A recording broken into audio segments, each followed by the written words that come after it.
Okay, so today we're going to do a couple of questions on bank reconciliation. So I'm going to start with question 1, which is the usual type of question that you can expect when it comes to bank recon. So usually they will ask you to prepare a bank account and they will ask you to prepare a bank reconciliation statement. Question 2 is a bit unusual.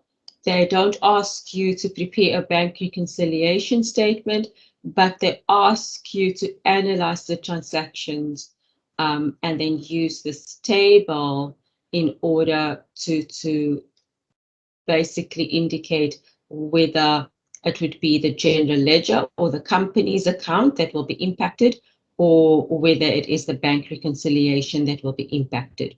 Now, you should remember that whenever it is the accountant that made a mistake or the bookkeeper that made a mistake, or it is an entity that's on the bank statement but not on the CRJ or the CPJ, that is when there will be an impact on the business's bank account. Whenever it is the bank that made an error, or when it's something that the bank did not process yet because of timing differences, then the transaction will have an impact on the bank reconciliation statement. Okay, so this is just an exercise just to analyze and see whether you know where the transaction should be posted to, either the business's accounts or the bank that must process it through their system. Okay, let's start with question 1.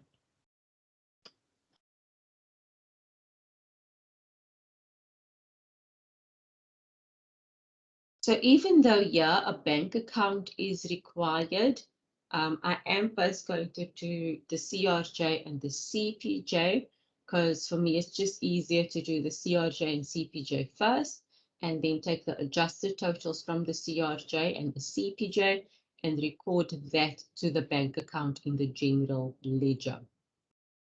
Okay, so we'll need 3 things. We'll need, I'm just going to do it over here. Right, so that's the 3 things that we need when we are asked to prepare a bank reconciliation statement. We need the cash journals, the CRJ and the CPJ, in other words. We need the bank account in the general ledger, and we need a bank reconciliation statement.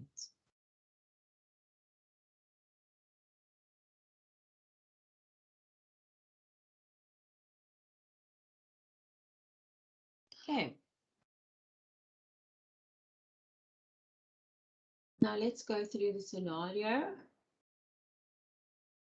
So we have M. Green, the owner of Fruit Traders, that presented us with the following information. First of all, there's a favorable bank balance as per the bank statement on the 31st of August 2020, and that amount is 121,814 rand.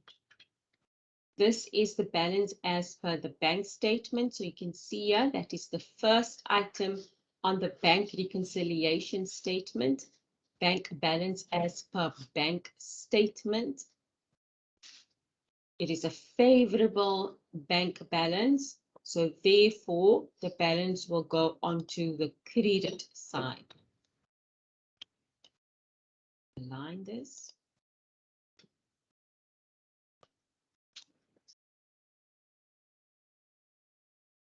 So on the credit side of the bank reconciliation statement, we'll have 121,814. If it's unfavorable or overdrawn, then it will go into the debit column.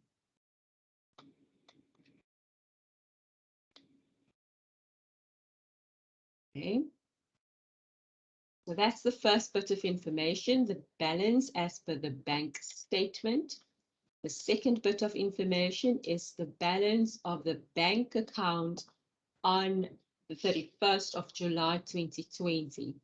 It was overdrawn by 32,000 Rand. So the balance as per the bank account is, they are here referring to the bank account in the general ledger. Okay, so please don't confuse the two. The balance as per the bank statement is the one that goes into the bank reconciliation statement. The balance as per the bank account goes to our T account, our bank account in the general ledger. They give us the balance at the end of the previous month. So that is then our opening balance for the current month. Remember, we're busy with August 2020.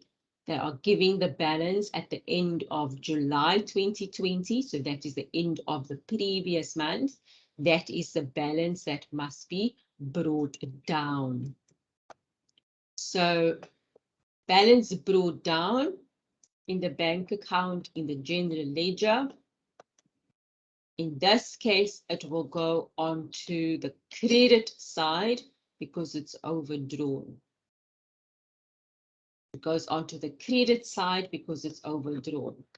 If we have a balance that's overdrawn on our side, in the general ledger, it will go to the credit side because for us, it is a liability, and a liability will have a credit balance. Okay. For the bank, if they owe the business money, then for them, it's a liability. So therefore, you will find that that balance, even though it's favorable, it goes onto the credit side because the bank reconciliation statement is seen from the bank's point of view. So for the bank, there's a favorable balance. The bank owes money to the business. The business is therefore a liability to the bank, and therefore there will be a credit balance. Okay, so please remember the bank reconciliation statement is seen from the bank's perspective. The bank account in the general ledger is from a business's perspective. So if the bank account is overdrawn, it means that the business owes money to the bank. It's therefore a liability, and it will therefore have a credit balance. So on the credit side of the bank account, we have the 1st of August balance brought down.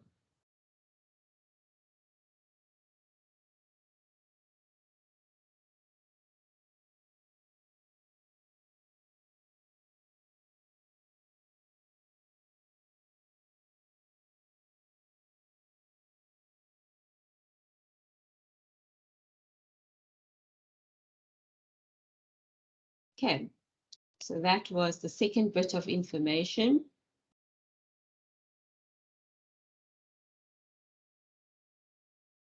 Next bit, we have the journal totals. We have the journal totals, so the total of the CPJ and the total of the CRJ.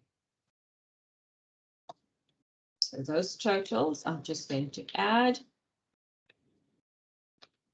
or brought down. The CRJ, it's 408,000.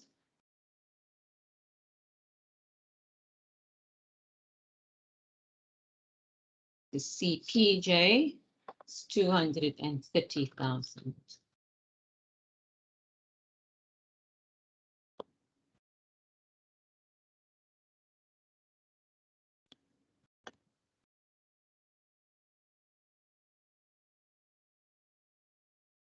You can also put the total receipts in the bank account directly.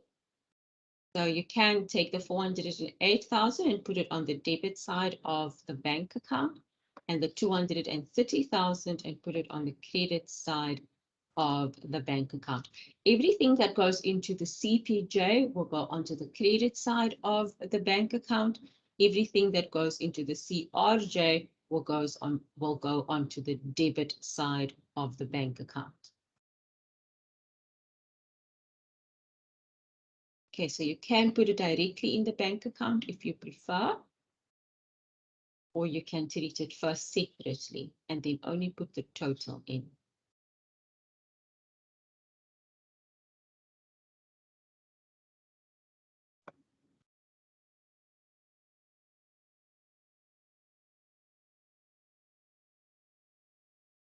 Okay, next bit of information. According to the bank statement for August, the following were not recognized in the cash journals. So if items were not recognized in the cash journals, then we now have to recognize them in the cash journals. So we have to post them to either the CRJ or the CPJ. Okay, so if it were not recognized in the cash journals, then we have to post it to the cash journals. The first one we have is bank charges. Bank charges payment, it will therefore go to the CPJ. So bank charges will go to the cash payments journal because it's a payment. Interest on overdraft, also a payment. So that must also go to the cash payments journal. If it was interest received or interest on a credit balance or interest on a favorable account, then it will go to the CRJ. So if it's interest received, it goes to the CRJ. If it's interest on overdraft, like in this case, it goes to the CPJ. Because if it's an overdraft, it means they're owing the bank money, therefore the bank is charging them interest. If it was a favorable account, it means that the bank actually owes them money and then the bank will give them interest. The bank will give them interest on the favorable account balance.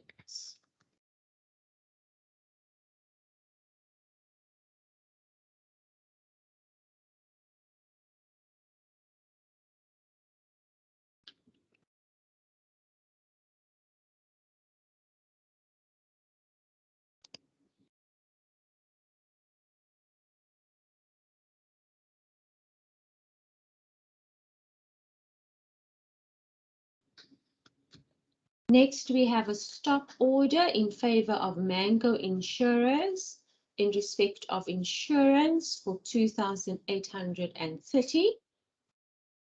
Yes, it's insurance that was paid. So once again, it must go to the cash payments journal. So insurance.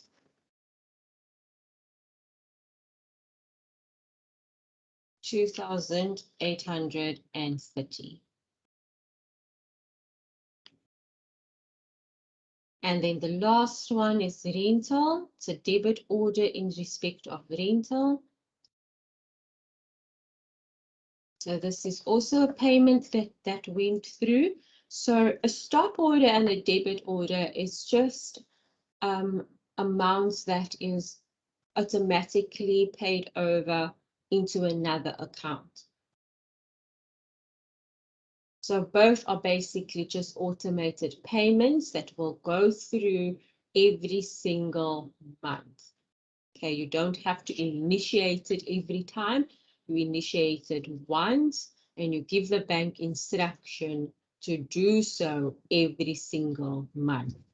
So stop orders and debit orders are payments, automated payments.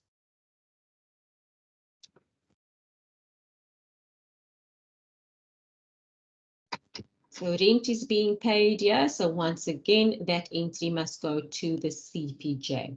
If it was rent that was received, then it will go to the CRJ.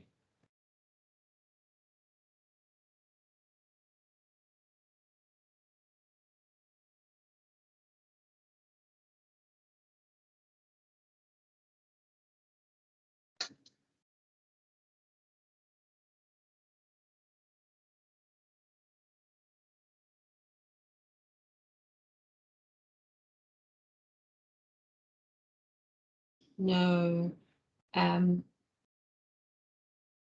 It's just called a stop order. It doesn't mean that they actually stopped the payment or stopped the order. It's just the difference between the two. You know, a stop order and a debit order will go off the exact same way. It's just with a debit order, you know, you are giving authorization to a business. Like if you go, for example, you have to pay a cell phone every single month, or you have to pay your school fees every single month, then there's this form that they give you to complete in order to give them authorization to process a debit order. So, you know, so you are giving someone authorization to process a debit order. In other words, a debit to your account or a payment to your account every single month. Whereas a stop order is if you go to the bank and you say, listen, I need to make this payment every single month. So I give you instructions to pay it every single month. Or I want to make an investment into a savings account every single month. So therefore, you can give the bank then instruction to do so. So if it's initiated by the person, if the person goes to the bank and say, take so much from my account every single month and put it into another account, then that is called stop order. Whereas if we complete forms that other business ask us to complete in order for them to be able to deduct a certain amount from our account every single month, then that is called a debit order. You see, so that's the difference between the two. The stop order is initiated by the person. Person will go to the bank and give instruction to the bank, whereas a debit order is initiated by the other business. The business will give you forms to complete, like Varsity might have given you forms to complete in order to give them authorization to subtract a certain amount from your bank account every single month. Okay, so that was number 4. We've entered the items in the cash journals. We only had items in the CPJ because all of them were payments.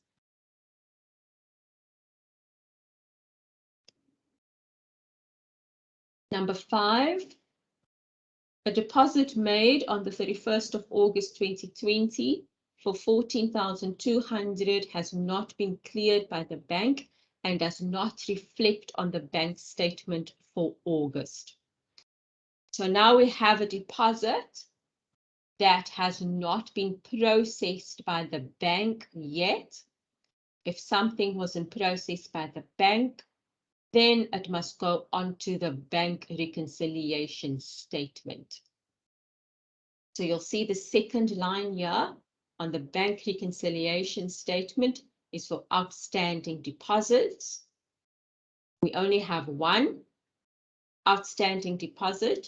It's 14,200 and it will go onto the credit side of the bank reconciliation statement. Always on the credit side. Outstanding deposits will always go onto the credit side.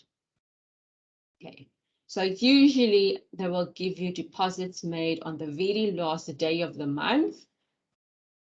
That deposit will be outstanding. It wouldn't have been processed because it usually takes about 2 days for money to be cleared by the bank.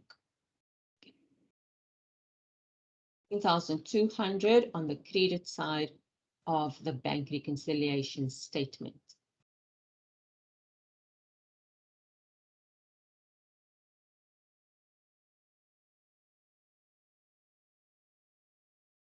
Okay.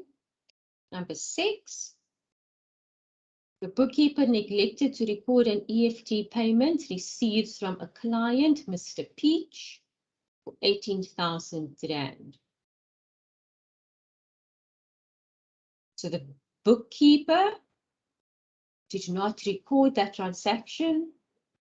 Therefore, it must go into the cash books or the books of the business. It was a payment that they received from a client, so therefore it should go to the CRJ. Should go to the CRJ.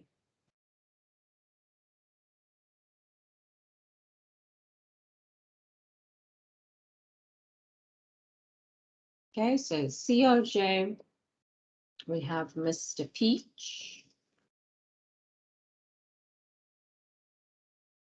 Is receivable, accounts receivable.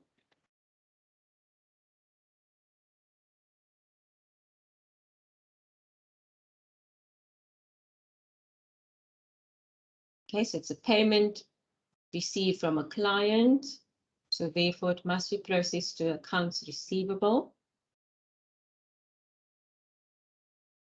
The amount is 18,000. Okay, next item. The bank erroneously debited a stop order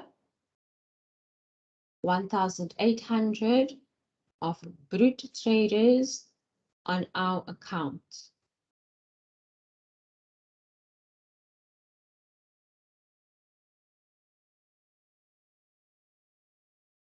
So the bank made an error. That error must be reflected on the bank reconciliation statement. The bank made an error. The error must go onto the bank reconciliation statement.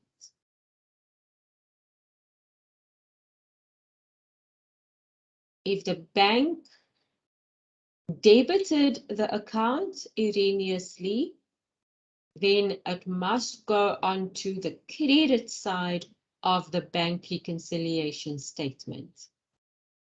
If the bank erroneously credited the account, then it must go onto the debit side. So in this situation, the bank erroneously debited a stop order. In other words, the bank deducted 1,800 from the business's account. That 1,800 must be put back. So therefore, the bank will process a credit entry. Okay, so on the credit side, we will have 1,800.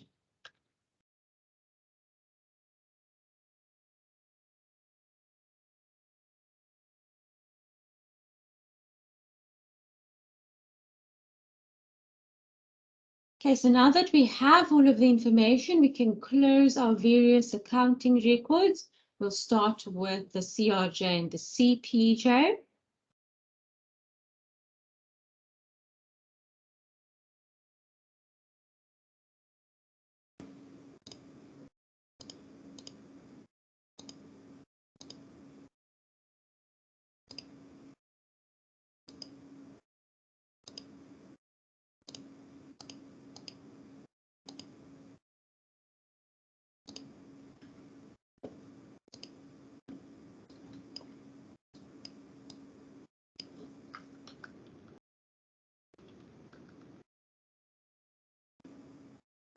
Okay, so the total for the CRJ is 426,000.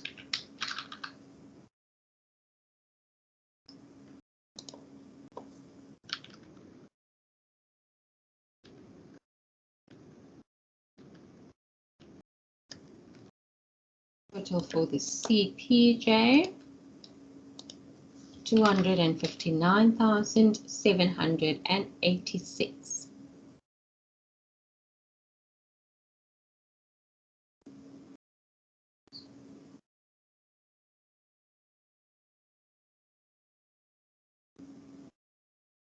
The total of the CRJ will go to the debit side of the bank account.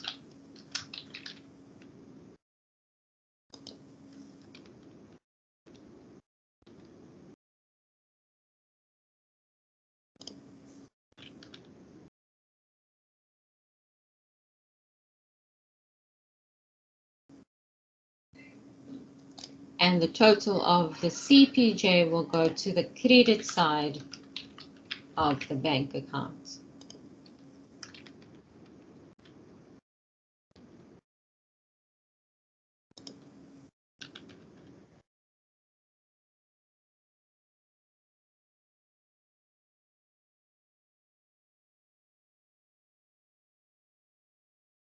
Okay, now we can balance the bank account. The debit side is greater, so therefore we have to balance to 426,000.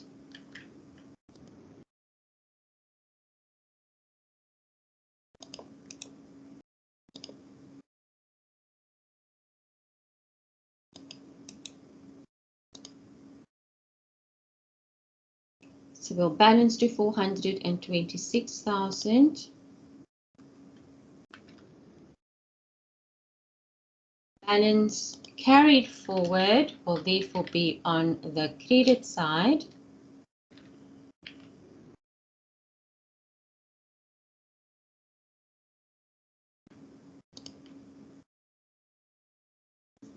And it's 426,000 minus 32,000 minus 259,786. So we subtract all the entries on the credit side from 426,000 in order to get to the balance carried forward.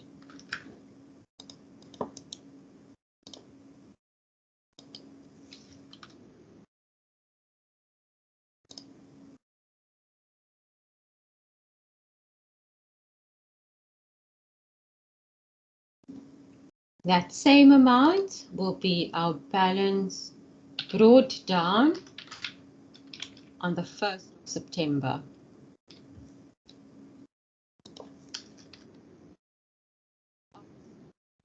So on the debit side.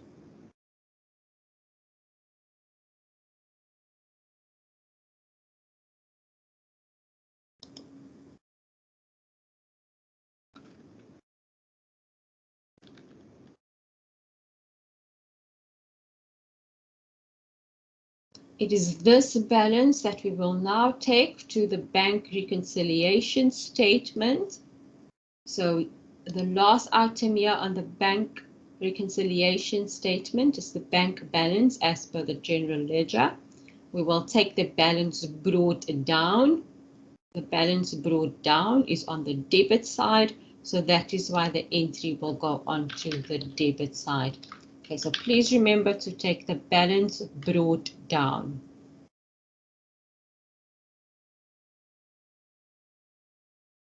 There's no outstanding EFTs in the scenario, so we can delete this.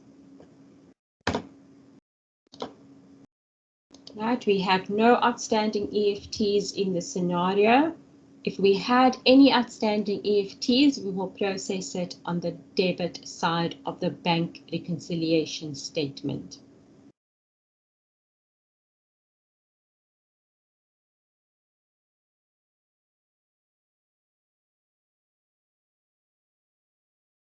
Okay, it looks like this scenario has got an error in.